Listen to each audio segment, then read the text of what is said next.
Everyone, मैं हूं सुलेखा राणा और आज की वीडियो मेरी उन सब्सक्राइबर के लिए है जिन्होंने रिक्वेस्ट करी है कि आईबीएस में कौन कौन से एक्सरसाइज करने चाहिए, प्राणायाम क्या क्या करना चाहिए, एक वीडियो बना के ये शेयर करें। तो उन्हीं के लिए ये वीडियो है। सबसे पहले मैं उन सब का जो आईबीएस को लेके बहुत ज़्यादा कन्फ्यूज़न में है, किसी का कहना है कि आईबीएस सिर्फ एक नेवल डिस्प्लेसमेंट है, जो कि ये गलत है। आईबीएस हमारे शारीरिक से ज़्यादा मानसिक प्रॉब्लम है। कुछ लोग मानते हैं कि नहीं, ये आंतों की इतनी प्रॉब्लम हो जाती है कि उसकी वजह से मानसिक प्रॉब्लम हो जाती है। तो ये भी आपकी सोचना गलत है। ये टोटली मानसिक प्रॉब्लम है, क्योंकि जब हम पूरी नींद नहीं लेते, स्ट्रेस लेते हैं, तो उसका डायरेक्ट असर हमारा डाइजेस्टिव सिस्टम पे पड़ता है, जिसका इफ़ेक्ट ये आ जाता है कि हमारा डाइजेस्टिव सिस्टम स्लो हो जाता है। हमारा खाना जल्दी से डाइजेस्ट नहीं होता है। जब खाना डाइजेस्ट नहीं होगा तो हमें पूरे जो भी खाने में हम खा रहे हैं, हमें पूरा न्यूट्रिशन हमारी बॉडी को नहीं मिलता है। तो सबसे पहले आते हैं ये आईबीएस। शॉर्ट में बताऊंगी कि आईबीएस होता क्या है। जब हमारी बॉडी का, हमारी ब्रेन से हमारा रिदम टूट जाता है, तो हमारी आंत, जो बड़ी आंत है, संग्रहणीय है, उसका जो मूवमेंट है वो ना के बराबर हो जाता है या कम हो जाता है। तो आईबीएस सिर्फ और सिर्फ बड़ी आंत की प्रॉब्लम है। जब उसमें हम कोई भी खाना खाते हैं और वो खाना वहीं सड़ जाता है, आगे नहीं बढ़ पाता है, वहीं जो खाया वो डाला पड़ा सड़ जाता है, क्योंकि उसका रिदम हमारे ब्रेन से टूट गया है। क्योंकि हमारा ब्रेन ही है जो हमारी पूरी बॉडी को कंट्रोल करता है। अगर हम ढंग से पूरी नींद नहीं लेते तो हमारी ब्रेन ढंग से काम नहीं कर पाता है और हमारी बॉडी को कंट्रोल ढंग से नहीं कर पाता है। नतीजा ये हो जाता है कि हमारा जो ब्रेन है, हमारी बॉडी के साथ उसका तालमेल कम हो जाता है। हमारी जो बड़ी आंत है उसका तालमेल टूट जाता है। तो इसकी वजह से हमें बड़ी आंत की जो प्रॉब्लम है, जिसको आईबीएस कहते हैं, वो प्रॉब्लम शुरू हो जाती है। तो आईबीएस में आपको क्या क्या एक्सरसाइज करनी चाहिए वो आज इस वीडियो में बताते हैं। सबसे पहले जो मैंने पहले वीडियो बनाई थी उसमें 2-4 ही आसन मैंने बताए थे, और आज मैं टोटली आपको बताऊंगी खौटी जाना चाहिए, आपको क्या क्या एक्सरसाइज करना है कि आपका माइंड आपका शांत रहे, आपका ब्रेन अच्छे से काम करे, ताकि आपकी बॉडी का आपके ब्रेन के साथ कनेक्टिविटी एकदम स्ट्रांग रहे। चलिए स्टार्ट करते हैं। खड़े होके इस तरीके से हाथों को फैला के पूरा ट्विस्ट, पूरा स्ट्रेट, पीछे वाले पैर को आपको मूव करना है ताकि आपकी बॉडी पूरी ट्विस्ट हो जाए। आईबीएस में जितने भी ट्विस्ट वाले आसन हैं, ट्विस्ट वाले आसन सबसे बेस्ट है। फॉरवर्ड बेंडिंग और ट्विस्ट वाले में तकलीफ हो तो आप हल्का सा खोल सकते हैं, जिनका वेट ज़्यादा है। हाँ, जिनको बैक पेन या नेक पेन की प्रॉब्लम है वो फॉरवर्ड बेंडिंग नहीं करेंगे। ब्रीथ के साथ पूरा पीछे, ब्रीथ छोड़ते हुए नीचे, जितना नीचे आप जा सकते हैं।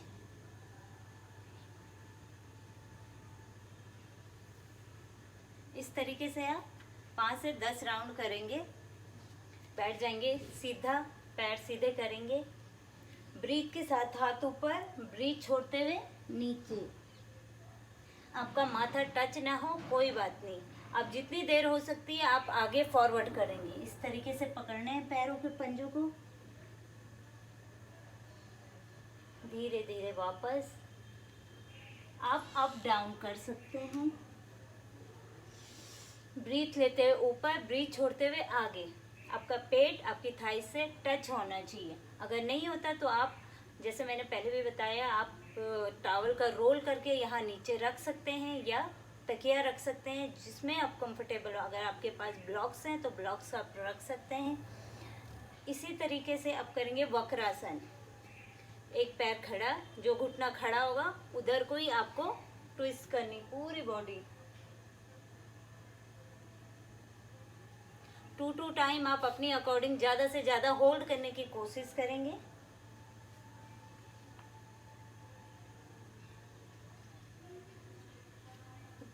इस तरीके से अब आपको एक पैर क्रॉस कर देना है, अपोजिट हैंड को एकदम स्ट्रेट, दूसरा हाथ पीछे, अर्ध मत्स्येंद्रासन। तो आपकी जो आपको खुद महसूस होगा कि कहाँ प्रेशर आ रहा है। पूरा खिंचाओ इस तरीके से। ज़्यादा से ज़्यादा आपको होल्ड करने हैं। ये हो गया। आप जब खाना खाते हैं, खाने के बाद आपको बैठना है वज्रासन में, तो आपका खाना जल्दी डाइजेस्ट होगा। पीछे अंगूठा मिलाना है, उसके ऊपर बैठ जाना है इस तरीके से, कमर गर्दन सीधी करके 5 से 10 मिनट के लिए या ज़्यादा से ज़्यादा 15 मिनट के लिए आप खाने के बाद इस पोजीशन में बैठेंगे तो आपका खाना जल्दी डाइजेस्ट हो जाएगा।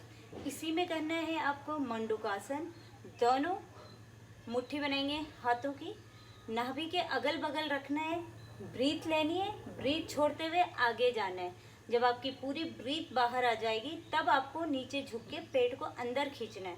जितनी देर आप ब्रीथ होल्ड कर सकते हैं उतनी देर आपको नीचे झुके रहना है। फिर ब्रीथ लेते हुए ऊपर। जिनको बीपी हाई होगा उनको ब्रीथ नहीं होल्ड करनी है।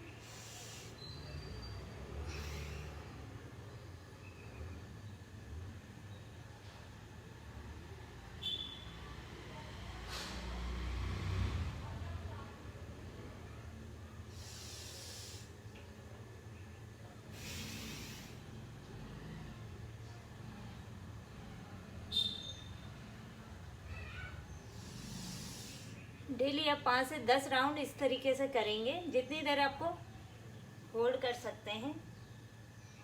दूसरा है, करेंगे हम कैट पोज इस तरीके से, कमर एकदम बैंड, ब्रीथ लेंगे, ब्रीथ छोड़ते हुए कमर ऊपर, पूरा पेट अप डाउन, कमर अप डाउन।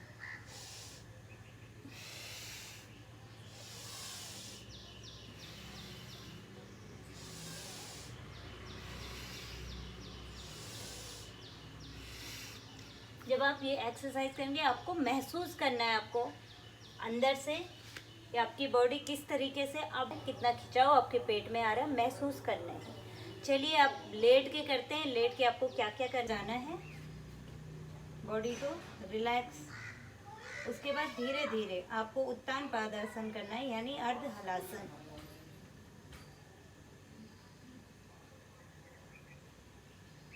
इससे आपके पूरा जो ब्लड सर्कुलेशन है वो आपके विपरीत दिशा में आएगा। आपका जो डाइजेस्टिव सिस्टम है पूरे को अच्छे से ब्लड सर्कुलेशन मिलेगा, पूरा ब्रेन तक आपका ब्लड सर्कुलेट होगा, क्योंकि हमें शरीर के साथ साथ ब्रेन को भी स्ट्रॉन्ग करना है। जितनी देर आप होल्ड कर सकते हैं अपनी अकॉर्डिंग। पवन मुक्त आसन, क्योंकि आईबीएस में गैस्ट्रिक की प्रॉब्लम सबसे ज़्यादा होती है, तो पवन मुक्त आसन आपको उस प्रॉब्लम में आराम देगी।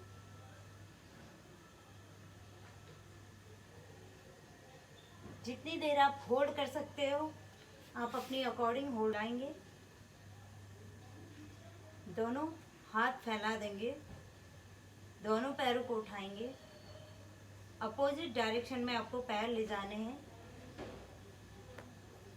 और अपोजिट अपनी नेक।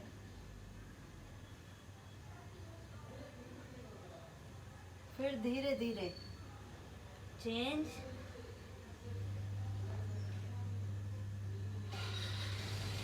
अकॉर्डिंग आपको साइड बाय साइड चेंज करना है और होल्ड करना है। इस तरीके से आप करेंगे। ये हो गई लेट के। आपको इसके बीच में रिलैक्स करना है। आप शवासन में इस तरीके से पैरों में गैप, हाथों को फैलाते हुए, आंखें बंद, लंबी गहरी सांस लेनी है, छोड़नी है। चलिए एक्सरसाइज हो गई। बैठ के लेट के कैसे आपको एक्सरसाइज करनी है। अब आते हैं प्राणायाम। क्या क्या प्राणायाम आपको करना है आईबीएस में। सबसे पहले आप कमर गर्दन सीधी करके किसी भी आसन में बैठ सकते हैं, या किसी भी ध्यान आसन में बैठ सकते हैं। कमर गर्दन सीधी, आंखें बंद, कपालभाति करनी है, वो भी मीडियम गति से, फास्ट आपको नहीं करना है।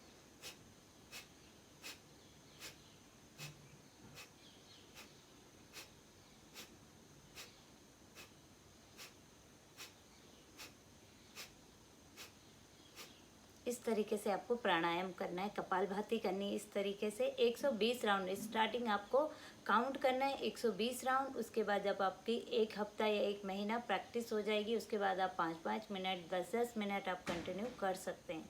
दूसरा प्राणायाम आता है भ्रामरी। भ्रामरी अंगूठे से हमें कानों को बंद करना है कि आपको बाहर के साउंड कुछ भी सुनाई ना दे, और उंगलियों से अपनी आँखों को बंद करना है, हल्के हाथों से, ज़्यादा टाइट नहीं दबाना है, हल्के हाथों से बंद करना है। और जब आप ब्रीथ लेंगे, ब्रीथ छोड़ते हुए आपको भौरे की आवाज़ निकालनी है। मौ नौ का ऐसे स्वर आपको गले से निकालना है, अपनी जीभ को तालू से लगाना है। चलिए मैं 3 टाइम करके आपको दिखाती हूँ आपको कैसे करना है। उसके बाद आप टाइमर लगा के कर सकते हैं, 1 मिनट 2 मिनट। हाथ एकदम स्ट्रेट, कमर गर्दन सीधी।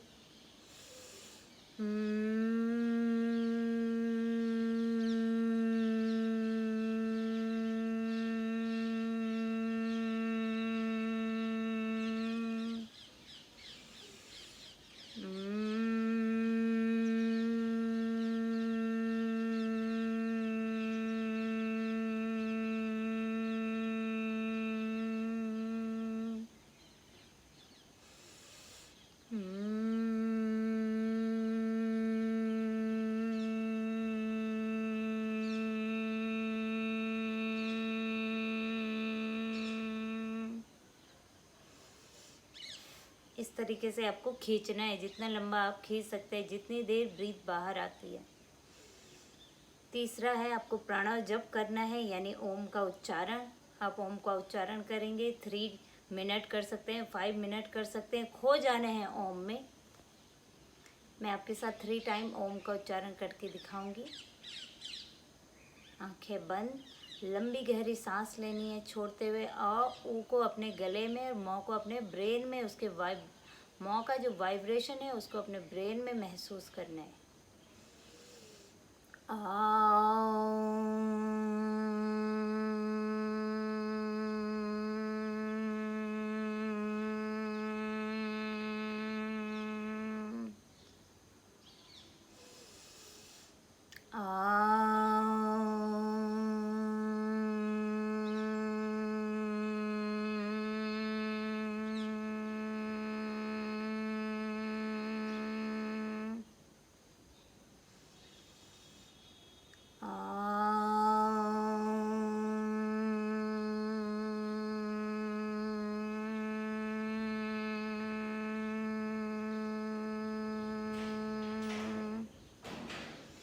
दोनों हथेलियों को रगड़ना है आपस में, अपनी आँखों में, फेस में, पूरी बॉडी में। धीरे धीरे अपनी आंखें खोलनी है। योगा हो गया, प्राणायाम हो गया। अब आते हैं एक्यूप्रेशर पॉइंट पे। एक्यूप्रेशर पॉइंट आपको कौन कौन से पॉइंट आपको दबाने हैं। अंगूठे को हमारे सर माना गया है, तो हमें सर वाला, यानी जो सर में ब्रेन वाला हिस्सा है उसको हमें प्रेशर देना है। ये वाला हिस्सा है, इसको हमें प्रेशर देना है। इतना, ये टॉप का जो हिस्सा है, इतने में हमारे ब्रेन आ गया, पिट्यूटरी ग्लैंड्स, पीनियल ग्लैंड्स, जो हमारी पूरी बॉडी को कंट्रोल करते हैं, हमें यहाँ प्रेशर देना है। साथ ही ये थायराइड, पैराथायराइड वाला पॉइंट जो हमारे वेट को बढ़ाना और घटाने का काम करता है, क्योंकि IBS में आपका वेट बहुत तेज़ी से नीचे डाउन जाता है। तो ये वाला हिस्सा, थायराइड पैराथायराइड वाला हिस्से को आपको प्रेशर देना है, साथ में ये वाला हिस्सा, और ये जो सेंटर पार्ट होता है इसमें प्रेशर देना है। ये हमारा जो सेंटर ऑर्गन्स है, पेट से रिलेटिव सारे ऑर्गन्स हैं, सेंटर ऑर्गन्स के पॉइंट, इनको हमें प्रेशर देना है। आप चाहे तो पेन या पेंसिल के पीछे के हिस्से से आप प्रेशर दे सकते हैं ईजिली, दोनों हाथों में देना। आपने प्रेशर दिया वैसे ही, जैसे हाथ का अंगूठा मैंने बताया हमारा सर वाला हिस्सा है, वैसे ही पैरों में भी सर वाला हिस्सा हमारा यही हिस्सा है, सेंटर जो टॉप वाला हिस्सा है, यहाँ प्रेशर देना है। थायराइड, पैराथायराइड, और ये सेंटर वाला हिस्सा जो है हमारा, जो हमारे ऑर्गन्स है, सेंटर ऑर्गन्स हैं, जो हमारी गैस की प्रॉब्लम है वो भी हमारी प्रॉब्लम सॉल्व हो जाएगी यहाँ पे प्रेशर देने। इस वीडियो में इतना ही। अगर आपको ये वीडियो पसंद आए तो लाइक शेयर ज़रूर करें, और मुझे मेरे फेसबुक पे और इंस्टाग्राम पे भी आप फॉलो कर सकते हैं, योगा मेक्स यू फिट पे।